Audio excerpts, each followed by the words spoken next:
This step we are preparing to sew the outside of the bag onto the bottom. Now, in order to do that, you have to find your midpoint on all four sides. Okay, you will have rounded your corners off because that's going to be easier, and that is in fact what they did on the commercial bag. So to find the midpoints on all four sides, we are going to fold our piece in half like this, and then we're going to put a pin there and a pin on this side.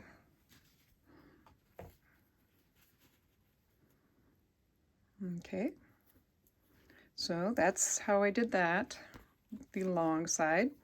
To get the short sides, you're going to fold it in half like that, put a pin right there, okay, and a pin here. You could mark it with a pin. The only problem with that is you either need to make sure that marking ends up on the inside of the bag where nobody sees it, or in your seam allowance, and I find a pin for me is just as easy. So all methods are fine. You do what you want to do. All right, so once we've got those midpoints, I'm going to set that one aside, and I already found my midpoints on this one, and it's easy to find the midpoints on all aspects of your outer fabric because the seam that goes down the center front and center back, that's a midpoint, and then the side seam, that's a midpoint. So I went ahead and I lined up my center front seam with my midpoint on the bottom of the bag, and I did the same for this side. Now I'm going to turn, and I'm going to line up side seam with that midpoint, and my pins need to be on the outer fabric, not on the bottom of the bag. So we're going to be sewing from this side. Let's go over to the other side, do the same thing, making sure I'm on the side seam. Mine's easy to tell because I have just two colors of fabric, but if you're doing you know, 4 unique fabrics all along the front, it could be easy to get the wrong one of these, thinking that you're middle and it's not. But so just do your best on that. Now you see how these are too big, right? That's what's going to make the poof. And now what they did on that commercial bag, they just did a little pleat like that. I'm going to get my pins.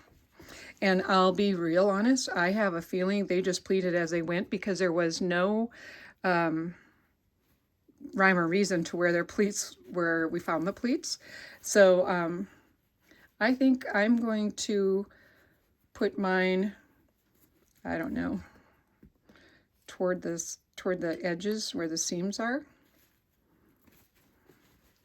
And now I don't have a whole lot left to pleat, so maybe I'll just do, maybe I'll let that one out a little bit and not have quite so much. Just a small pleat. We don't need a big pleat. So, and I'm making my pleats face their seam. So once this is sewn up, I'll show you what that means.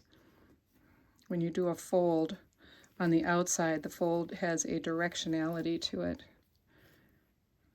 And again, on the commercial bag, their folds go every which way. So you know, we can overthink it if we want to, or we can just do a little bit of whimsy.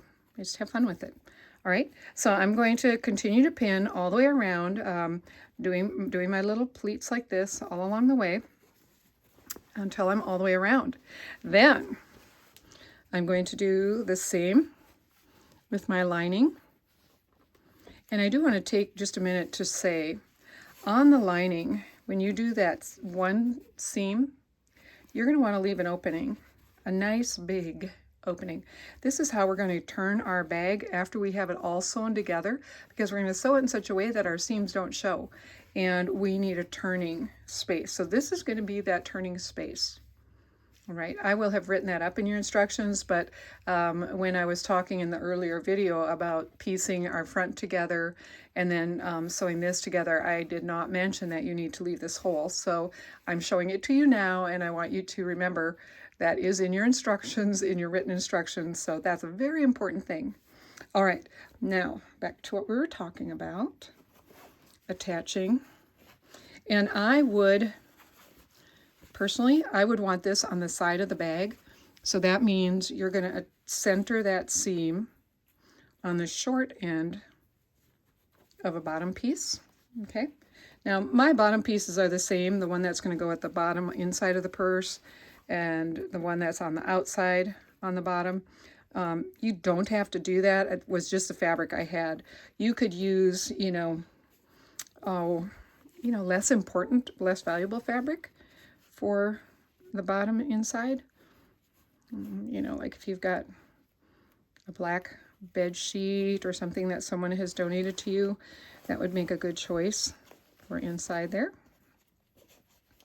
Now I used white for my lining, and that is because for me, I have a hard time seeing what's in my purse when the lining is black or navy blue. It's just a big dark hole, so I'm using white. Now, here's the impracticality of white. It's going to show, dirty things that happen inside of a purse.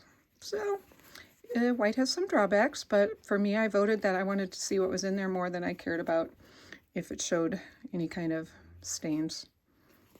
These bags are washable, so that shouldn't be too big of a deal. Sorry about bumping the camera. I'm having to work around the camera. All right.